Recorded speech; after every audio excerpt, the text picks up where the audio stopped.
How you doing, YouTube? Matt Massa Beer Reviews, back with a little bit of 10 bends up in this piece in the form of their Vermillion Verve. Yeah, this be a red IPA. It is coming in, excuse me, at 7% alcohol by volume, and it is comprised of Cascade, Centennial, and Amarillo. Here we go. When's the last time I reviewed a red IPA? I have no idea. This is just a skosh over a month old. Yeah. Let's see what this sucker has to offer. Red IPAs, not a lot of people make them. I like 10 bends. Actually, I really like 10 bends. I did not know about these guys up until it was probably, I would say, no, it wasn't last year because we were in the middle of a pandemic last year.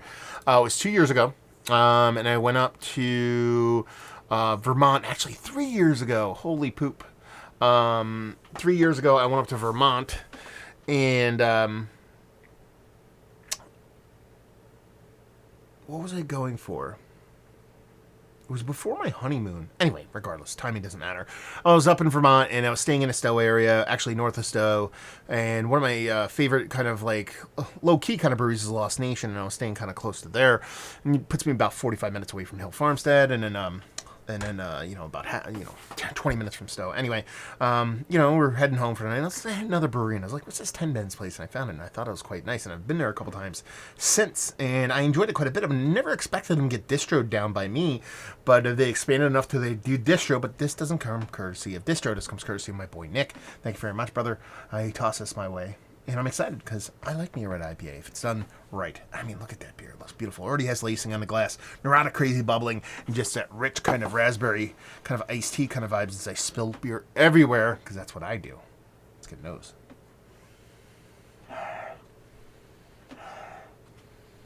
I mean, it comes off as a non-toasted kind of darker maltiness, and that's kind of what red ales come off. It's kind of that richer kind of darker malt without a heavy roast on it, so I'm getting that kind of richer kind of almost like bready kind of maltiness with a little bit of soft spicy bittering done and done. There might be a little touch of citrus floating around in there, but it really is not that big of a nose on this beer. 7%, you'd think something would be there a little bit more impactful, but it's not there. I mean, it just has a soft, kind of slightly bready maltiness. There's a little bit of herbally, tea-like, tannic, spicy bittering.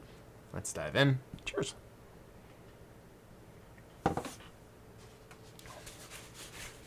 That's nice. That's a very drinkable red IPA. The only problem I'd have with it is it drinks a little bit below its weight class, and that it comes off as more like a 5.5%, 6% kind of red IPA. Actually, come to think of it, I mean, the bittering's big enough to call it an IPA, but it comes off more just a red ale with a little bit extra spiciness to it. Almost like, I know it's not rye malt, but it's almost like the spiciness of the hops mimic very much what rye malt you'd expect from kind of like a rye spicy maltiness. Nice mouthfeel, but not overly thick, overly dense. Not that you expect as much with a red IPA. That bready maltiness is not overly aggressive, but it's there, so you get this nice kind of fluffy, creamy kind of malt base on it. And then you get to the hop portion of the show, very much kind of like a tannic tea-like kind of bittering, herbal bittering. That's not overly aggressive. Done and done. Classic as classic could be. Albeit just a little bit low impact-wise for its ABV level. Like I said, probably closer to 6% beer than 7% beer. But tasty nonetheless. Nothing negative to really hark on or beat on. I think it's nice. I think it's tasty. I'm glad I got to drink it. Not an exciting beer, It's not that red ales are typically overly exciting, but for some reason I expect a little bit more oomph from the beer. Its ABV level. You'd expect that trade-off for me that I talk about a lot of times. You expect it to have a little bit more kind of chutzpah, and it just lacks that. So, do I hate that? No, because it's uber traditional. Listen. Whoever made this, the owner, wanted to make a red ale, red IPA, because they probably grew up making that, brewing that, doing those kind of things, whether it be from an old school brewery that they worked at, or this is what they did when they homebrewed. They just wanted to make it, and that's what they did. They made a really classic BJCP style kind of red IPA, in that it's not overly impactful, it's not overly aggressive in any stretch of the imagination. It's just drinkable, well done, and very, very classical. and they've nailed it in that aspect. But the way the volume comes off in a lot of these new beers, you tend to get a little lost in that. That's kind of where I am. I think it's more me expecting something a little bit different than getting exactly what this beer is supposed to be giving me, which I think is that nice classic kind of red ale. I keep going red ale because of the lack of hops. But again, what I'm trying to say is I think I'm more wrong here than the beer. Not any of them are wrong. I'm not saying they're wrong. I'm saying I'm looking through the lens of a red IPA through today's lens of hoppy beers, not through the lens of what hoppy beer was, 15 years ago. And that's where I think this beer was born. I think where this recipe comes from. And if that's the case, then it's a really well-made beer. Let's put it that way. Again, nothing negative about it. No off flavors, nothing like that. Nice malt presence, nice spicy hops, done and done. Is it one of the better red ales I've had as of late? Red IPAs, god damn it, man. I can't even do it when I know I shouldn't be doing it.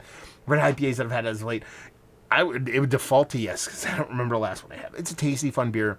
You give me this at the brewery, I drink a pint, I'm very happy. Do I return to it? Maybe depending on how long their tap list is, but I'm glad I drank it, let's put it that way. Value and availability, red IPA, 7%. I'm hoping this is less than $15 a 4-pack. I think Nick actually gave me all the pricing, so I should remember and leave you with, if you like you like this. If you like red IPA and red ale, you'll like this. So there you go.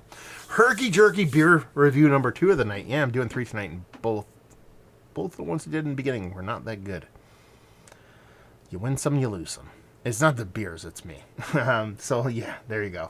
If you want to talk about it down there, Massive Beers, if you want to check me out doing the social media stuff, Beer Massif, if you want to check me out doing the whole podcasting thing. Hopefully you guys enjoyed the review.